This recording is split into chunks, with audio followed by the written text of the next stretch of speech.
Should we worry about how the karma is affecting us, means past karma is affecting us, or is this practice sufficient enough to take care of that? Like, is it necessary to worry about such things like how the karma is playing out in your life?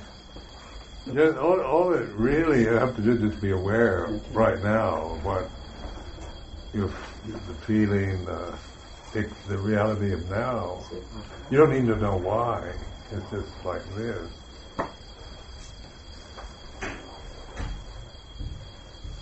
So when we start asking why, then we try to analyze, and we get caught up in our own thinking mind again, where when we just recognize this awareness, then you just recognize it's like this, then you're aware of the impermanence of what you're feeling. And that's a direct knowing, As soon as you try to figure out why you feel like this, then it goes back into the self-view.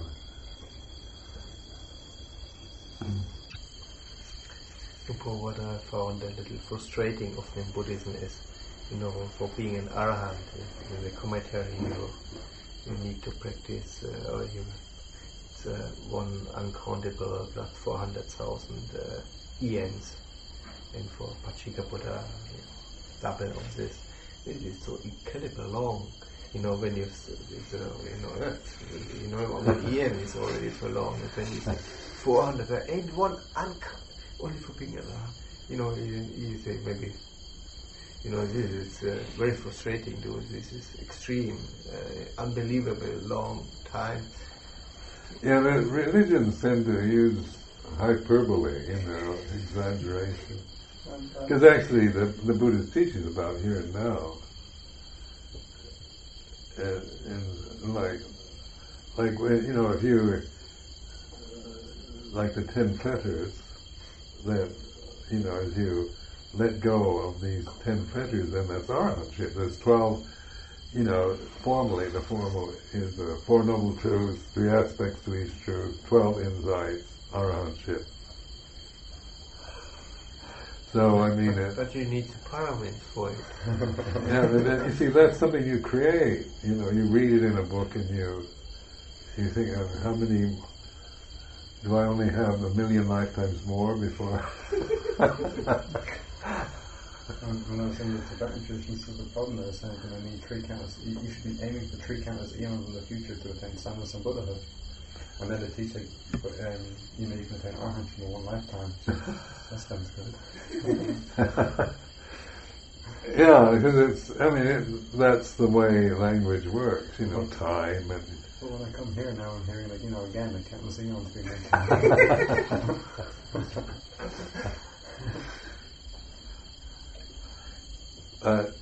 And time is another empty condition, It's the creation. So like time is akalika dhamma, akaliko is timeless. Well, what is that? Because your body's about time. It's born, it's this age, it gets old and dies, or sensory experience is always about beginning and ending, and then we live, and our reality is time. We have clocks and calendars and diaries, and then ancient time, modern time, and past history and the future. We always look to the future for success and fulfillment, or fear that will fail. When you die, will you go to hell or to heaven, or be reborn in some low state, or is there just nothing? Is there just oblivion? When you're dead, that's finished. Don't worry about it. Then you don't know. You're not dead yet.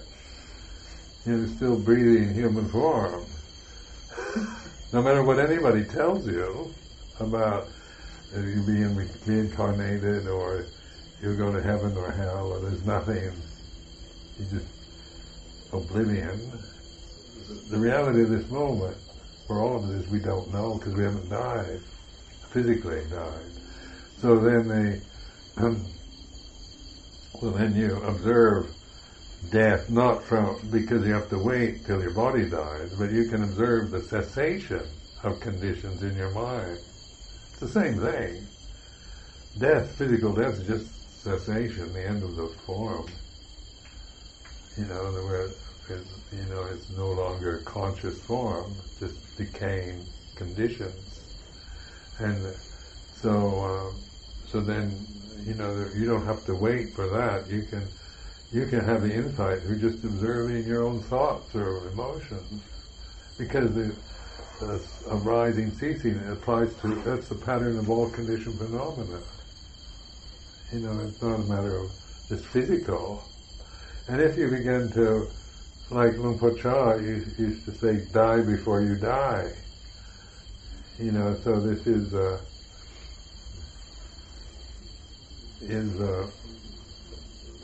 you observe death before your physical body dies. And that's like nirodha, the cessation of condition. You have insight, you observe the death of, or the end of a arrow or a thought or a feeling.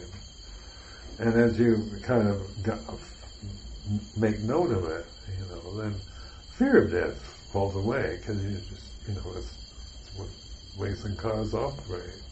But you're observing death, you're not dying with each, you don't go into oblivion every time a thought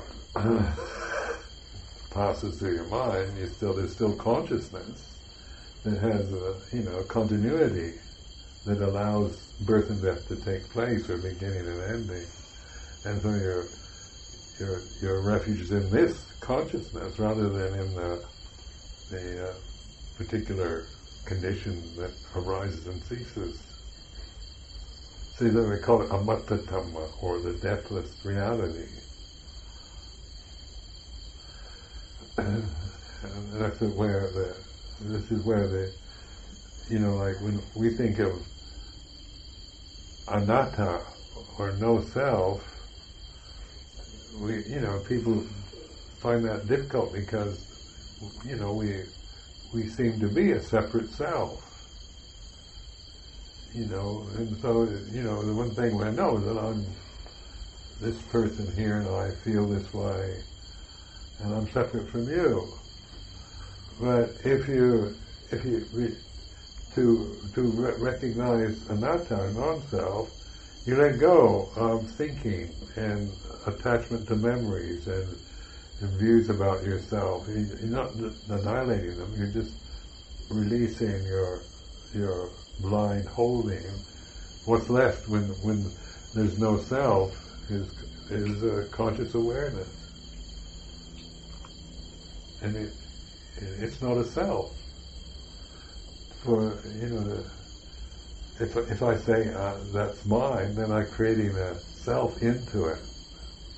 So you don't create anything, you just recognize it and appreciate it, because it is a amatta dhamma. It's the deathless, rather than just an empty state of nothingness, or you don't become unconscious and fall asleep. There's an alert awareness that sustains itself. We don't create it. It's not with what we create. It's what happens when we stop creating what we recognize. So like in the 10 fetters and the 4 stages, like Arahant would be total letting go of the fetters, no longer deluded in any way or attached to them. So there'd be pure conscious awareness in an individual form, but it wouldn't be a person. It's not a person anymore, it's reality. But then we can say so-and-so's an arahant, then we create then we form a sense of somebody has become one, because that's how language works. You know, language it has that limitation. You know, it's all about, you know, creating forms. So, I think in Visuddhimagga, one of those, it says, there's the path, but there's nobody on the path. And I used to think, that sounded depressing. You know, there's this path, nobody's going on it. Suffering is, but there's no sufferer. The path is, but no one walks the path. And you know, they realize that the path, there's no person on it anymore. There is this, which is reality, but you're not creating anybody to be walking on this path.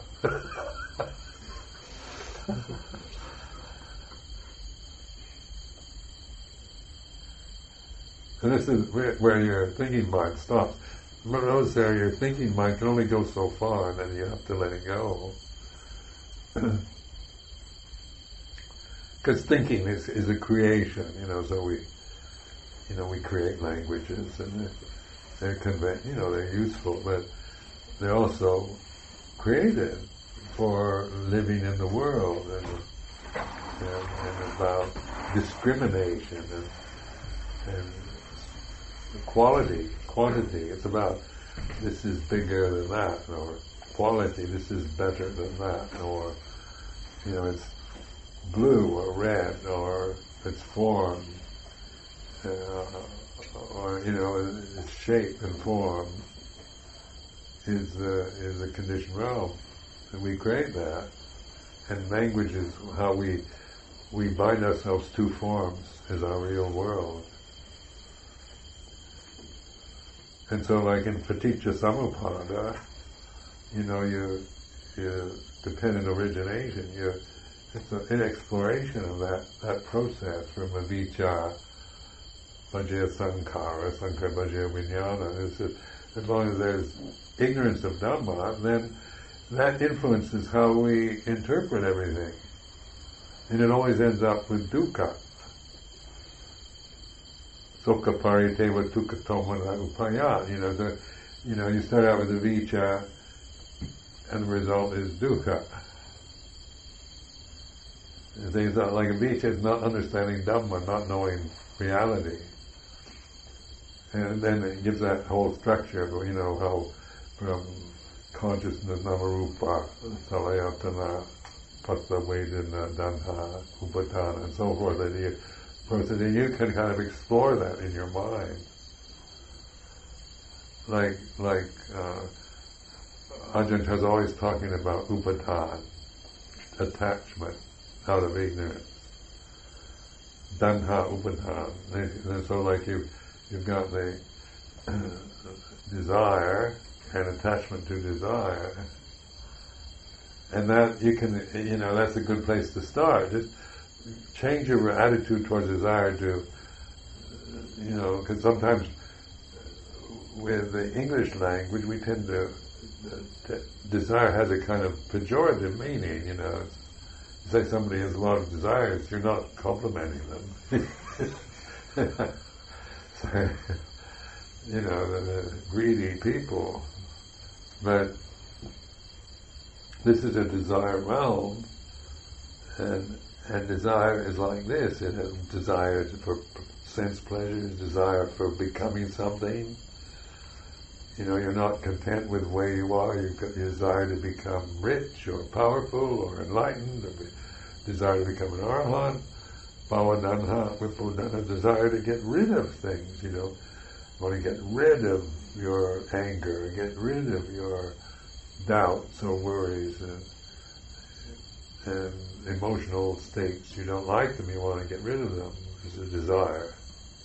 And it can be very righteous, you know, and get rid of greed seems, you know, that's going the right way. We shouldn't be greedy. We should be content with our requisites, whatever they might be, and then we feel guilty because we're not, we want to get rid of greed so we can be content, and you never succeed at that. But it's through observing, like Dhanha, because desire can't see desire, but awareness can know desires like this. Kama Dhanha, Pava Dhanha, Vipava Dhanha. You can actually, it's very clearly stated in the Second Noble Truth. I found that those three categories very helpful, because like Vipava Dhanha, or desire to get rid of things, was my big problem. I was a control freak. I was always trying to control things, to get rid of bad mental states, or, get rid of suffering, get rid of greed, hatred, delusion. It was, wanting to become perfect. Pawadana, wanting to become free from these forces by annihilating them. And of course, you can't do it on that way, because I didn't understand that desire. And then I didn't understand upadana, or attachment to desire. So I spent 2 years just contemplating paticca samuppada in my mind,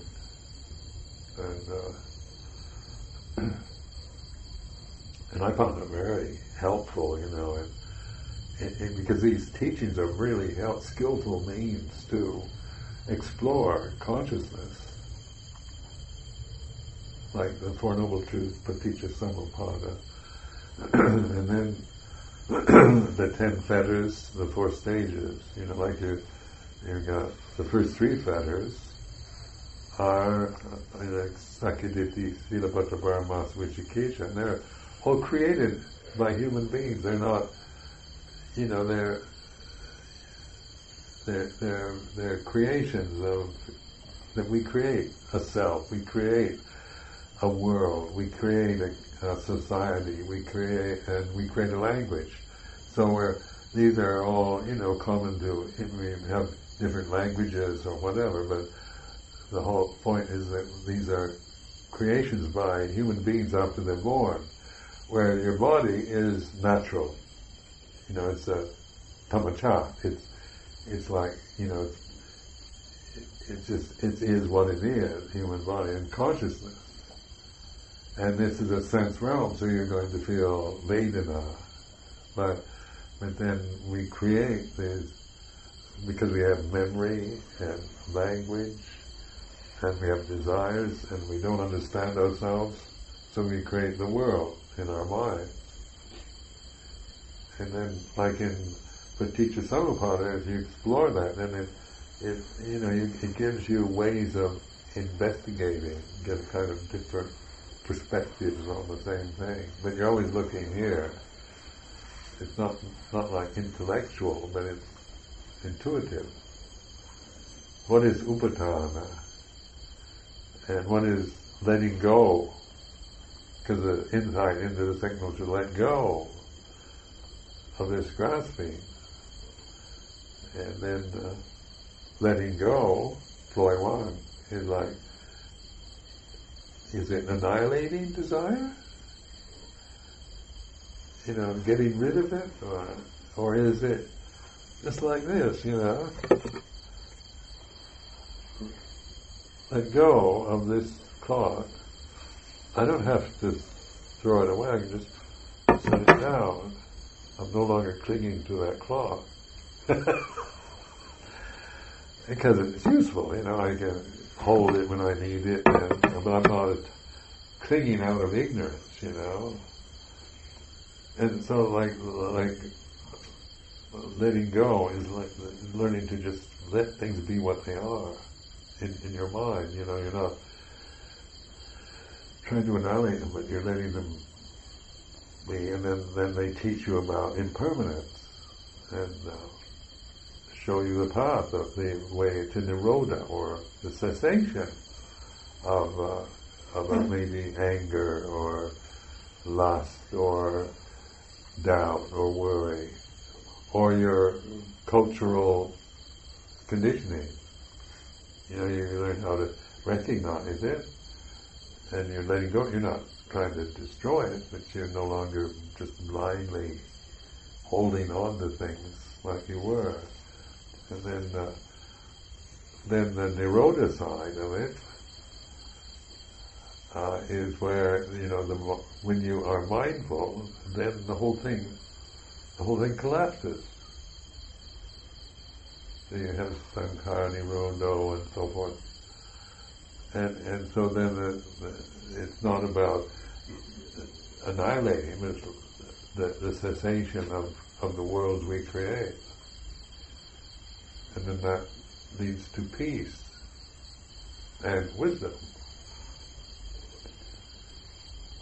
So there's like this awakenness,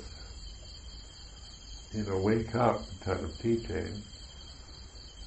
It's not, it's just learning how to reflect and observe your own attachments. It's not about trying to become someone who's not attached to anything, but testing it out, experimenting. Like it's all about getting the yoniso, that kind of going deep and observing and something, it's not just an intellectual understanding, profound. And then you have insight knowledge rather than just a lot of knowledge about Buddhism.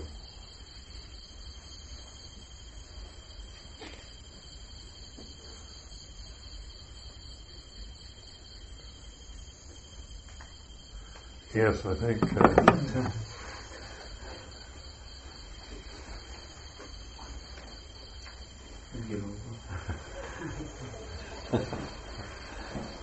anyway, anything I say before reflection, I'm not trying to, I'm just trying to encourage you to trust yourself more to be this knowing, observing, other than spending your monastic life always trying to get things or get rid of things, which is easy to do, You try to get rid of your kilesas and try to become an arahant, and people that try to do that never succeed, and they become disillusioned with it.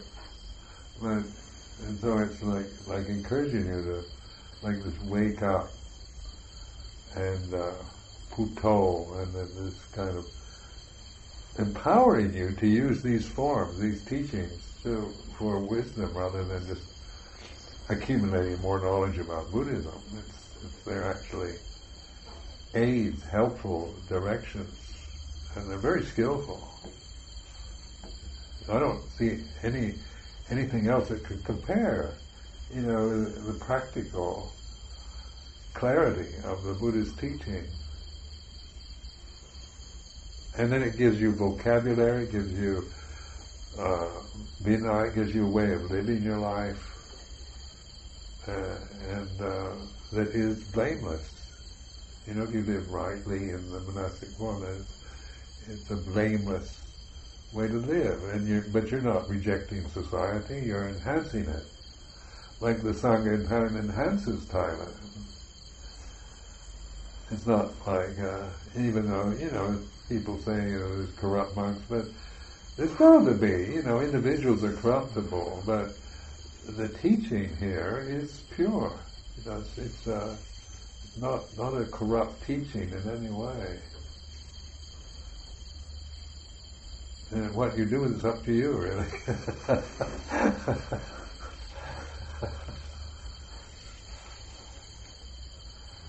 I can't force you to practice.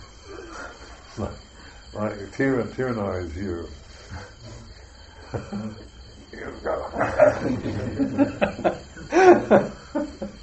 You inspire us. That's what we need.